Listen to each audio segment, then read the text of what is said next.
quando a gente pensa nas atividades de formação hoje dos nossos alunos, a gente também precisa começar a pensar, a gente tem que dar aquela base, né, o conteúdo, ele tem que ser, né, mas ele precisa começar a aprender também os nossos programas de pós-graduação, como falar com a imprensa, como divulgar com o grande público, como o sistema político funciona e como é que ele pode interferir.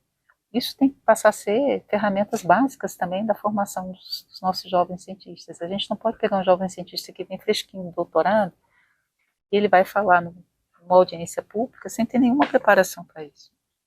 Então, assim, ele tem que começar nas instituições a gente entender, essa é a realidade. Se a gente quer uma interface saudável, robusta, entre ciência e política pública, a gente precisa preparar os cientistas também.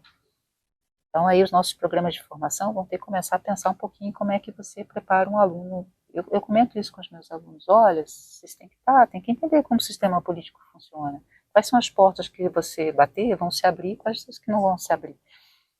Quais são os caminhos que você pode utilizar? Como é que você prepara o material? Hoje, inclusive, as revistas científicas já pedem, além do resumo do trabalho, aquele resumo convencional científico, um resumo em linguagem mais leiga, né?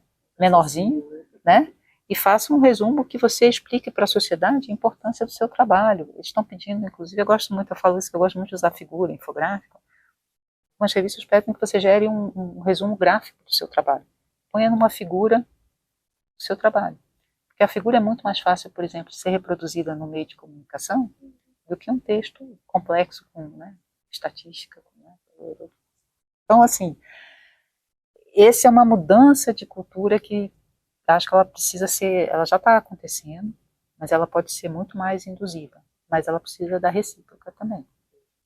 É o que a gente fala, né? Se você tem questões hoje importantes no Supremo Tribunal Federal, discutidas no parlamento, quem são os especialistas que esses braços, né, do poder público chamam?